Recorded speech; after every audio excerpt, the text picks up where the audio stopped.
She found what others missed in a contract and built a system that turned legal knowledge into power. But success has a way of getting noticed. And now, the real pressure begins. Koros Capital closes its first institutional funding round, 2 billion Nigerian nairas from a Lagos-based private equity fund and a Pan-African development finance institution. Post-money valuation of the Koros portfolio, 6.8 billion Nigerian nairas. The Development Finance Institution's Investment Committee cites Koros in its approval memo as demonstrating a replicable, legally robust acquisition methodology with no precedent in the West African mid-market. Nadia reads the memo. She corrects one thing in her records. The memo says, no precedent. She thinks, there is precedent, it just hasn't been written up until now. She asks her compliance officer to document the 12 as a formal proprietary methodology. The documentation runs to 160 pages. It is not published. It is kept in the encrypted drive. It is the most valuable document Koros owns. Nadia builds an internal training program, the Koros Principle. Every new hire, regardless of role, completes a 4-week curriculum covering the legal mechanics of distressed acquisition, the 12 patterns, and one mandatory module she teaches personally, titled, What the Contract is Actually Saying. The module runs 3 hours. It uses real anonymized deal documents from Koros's portfolio.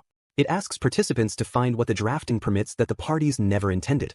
In 4 cohorts, the module has surfaced 2 acquisition ideas from junior analysts who spotted patterns their seniors had missed, one of which became Deal 8. Nadia tells every cohort the same thing at the end of the module. The law is a language. Most people speak it fluently enough to get by. We are trying to read it completely. There is a difference. The difference, in this company, is the product. Frontier Capital Partners, a London-headquartered private equity firm with $3.4 billion under management, opens a Lagos office and announces a West African distressed asset strategy. Their first press release uses the phrase, legal arbitrage methodology. Nadia reads it 3 times. They have the capital. They have the brand. They have 20 analysts with London and New York credentials. What they do not have, and what takes her precisely 1 week to confirm, is Pattern 3. Their deal team has not identified the comma receivership subclause that makes Pattern 3 work. She knows this because their first announced acquisition uses a standard enforcement approach that Pattern 3 would have rendered unnecessary. They overpaid by an estimated 31%. She notes it in her records. She does not publish it. She waits to see if they find their footing. They don't, not quickly. Frontier Capital Partners makes an unsolicited offer for Olanrewaju Integrated Services, Koros's flagship acquisition, now valued at 2.1 billion Nigerian nairas. Their offer, 1.4 billion Nigerian nairas. The offer is tabled directly to Olanrewaju's minority shareholders, bypassing Koros entirely. The approach is legally permissible. It is also precisely the kind of move that the 12 anticipated.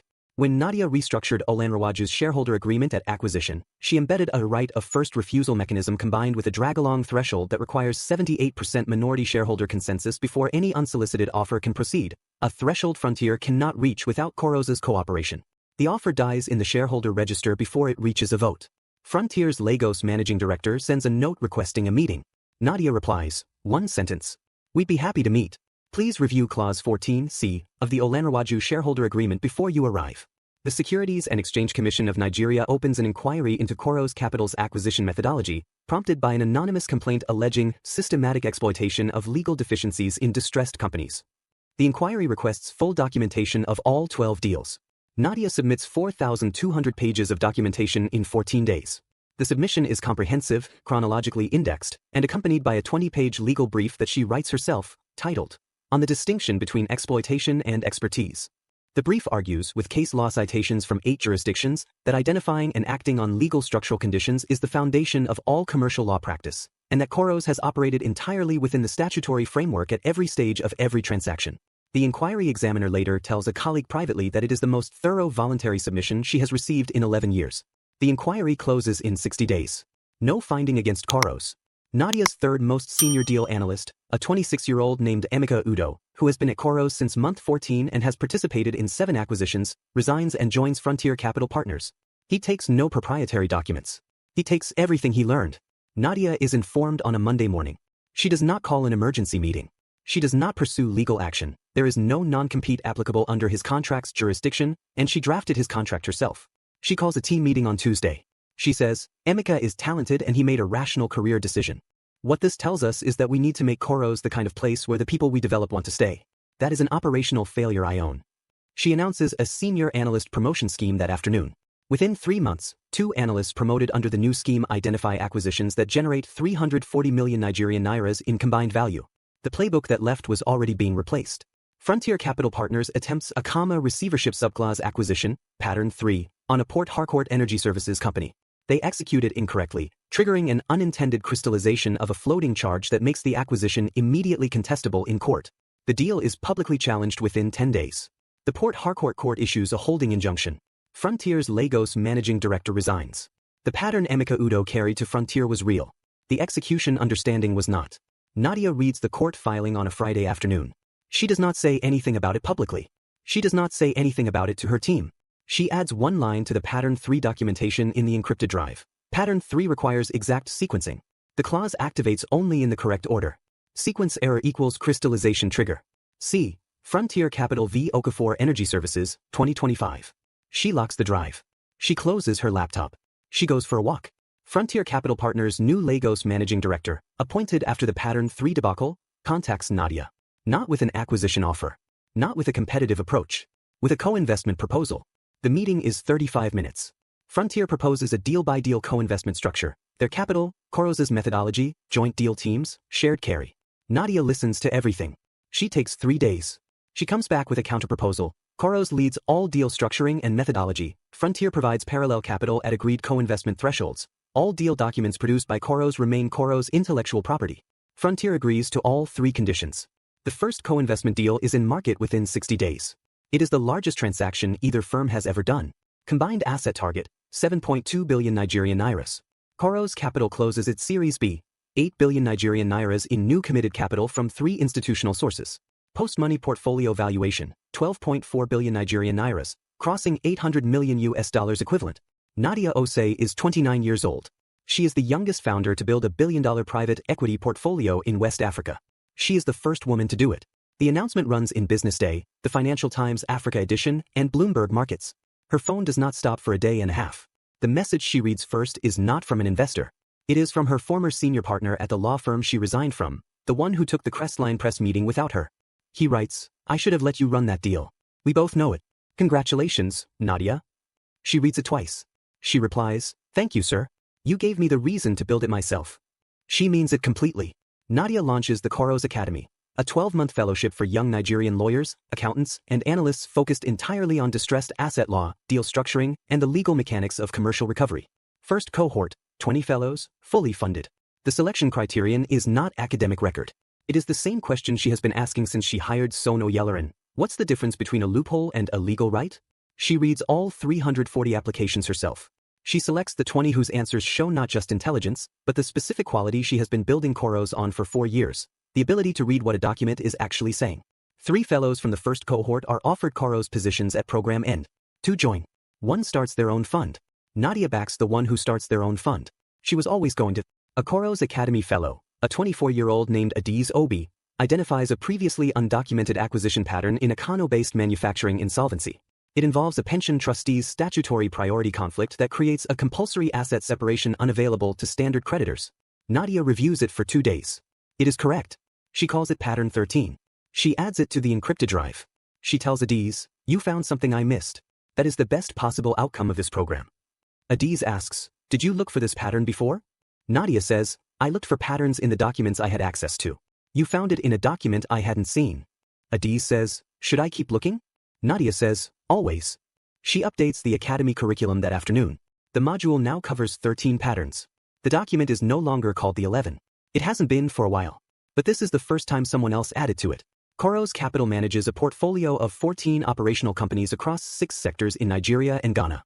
Combined workforce, 3,400 people. Combined annual revenue, 18.7 billion Nigerian nairas. Every company in the portfolio was acquired from distress. Every one is currently operational and profitable. None of this is luck. None of it is financial engineering in the hollow sense, the kind that extracts value without creating it. Every company Koros acquired was failing not because its product was wrong or its people were incompetent, but because its legal and financial structure was broken. Koros fixed the structure. The companies fixed themselves. 3,400 jobs. 18 acquisitions. 14 currently active. 3 exited profitably. 1 failure, documented and learned from. That is the record. Nadia keeps it in the encrypted drive. She also keeps it on the wall. The 2-page memo Nadia filed internally at her law firm in year 1, the one that identified the force majeure clause her senior partner dismissed, is the most referenced document in Koros's internal training materials. It is anonymized. It is used as lesson 1 of the what the contract is actually saying module. The lesson is not, Nadia was right and her partner was wrong. The lesson is, being right is insufficient. Building the structure that lets you act on being right is the whole discipline. The firm where she wrote the memo was acquired 2 years ago by a mid-tier PE fund. Using a standard enforcement approach. They overpaid. She knows because she reviewed the deal documents when they were filed. She noted one thing, nobody on the deal team read the force majeure subclause. Behind Adesanya, the retired banker who agreed to advise Koros for a 2% portfolio carry and no fee, has earned the equivalent of 248 million Nigerian nairas from that arrangement. He has never renegotiated it. He has never asked for more. He is asked in a private interview why he never pushed for better terms as the portfolio grew. He says, because the terms were right at the time I agreed to them and I am not a person who revisits decisions made in good faith simply because the outcome was better than expected. He pauses. He says, also, and I want to be precise about this, I did not make Nadia. I found her when the work was already done. The carry is for the decade I get to watch the next part. He is 63. He attends every Koros board meeting. He takes notes. He has never once been the smartest person in the room and he has always known it. The encrypted drive labeled Q, the one Nadia created the month after she resigned, the one that contains the 13, all deal documentation, and the full Koros methodology has never been shared externally. It has never been valued. It is, by any reasonable assessment, the most valuable intangible asset the company owns. When Koros' Series B investors conducted their due diligence, they asked what the company's key person risk was. Nadia's answer was 2 sentences. The methodology is documented to a level where it can be executed by any trained Koros analyst. The key person is the document, not me. The due diligence team spent a day reviewing the documentation. The lead partner wrote in her assessment, this is the only private equity firm I have reviewed where the intellectual property is more de-risked than the management team. Nadia keeps that sentence on the inside cover of the encrypted drive folder. After everything else she has built, it is the compliment she is most proud of. In a law firm in Lagos, on a Wednesday night, a 24-year-old junior lawyer is reading a 280-page acquisition contract. She is on page 194. She has found something. She is not sure what to do with it yet. She does not know Nadia Osei's name. She knows there is a clause, buried, unforced, technically permissible, that nobody in the deal seems to have noticed. She underlines it. She opens a new document. She starts writing a memo. She does not know yet whether anyone will read it. She does not know that this is how it always starts. A clause, a question, a late night, and the specific stubbornness of someone who reads until they understand what the words are actually saying. Somewhere across Lagos, Nadia Osei is doing the same thing she was doing at 24. The contracts change. The reading never stops. Fade to gold. Nadia Osei was 27 years old, earning a salary, and being right in rooms that had no intention of giving her credit for it. She had 2 choices, stay and keep being right for someone else's benefit, or leave and find out what happened when the person who read the contract got to close the deal. She chose to find out. What she found was this: 14 companies that were structurally broken, not operationally finished. 3,400 jobs that exist today because someone read a document nobody else was reading. A methodology, 13 patterns, 160 pages, 1 encrypted drive, that is more valuable than the 12 billion Nigerian nairas portfolio it generated. And a principle she built the whole thing on, which she first wrote down in a midnight memo that nobody acted on. The law is a language. Most people speak it. Nadia reads it.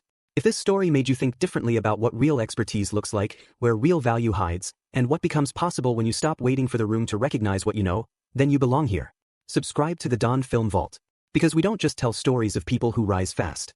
We reveal what it actually took to get there, what they risked to stay there, and what the world looked like before anyone believed they could. This is the Dawn Film Vault. We don't just tell the story. We tell the truth of it. See you in the next one.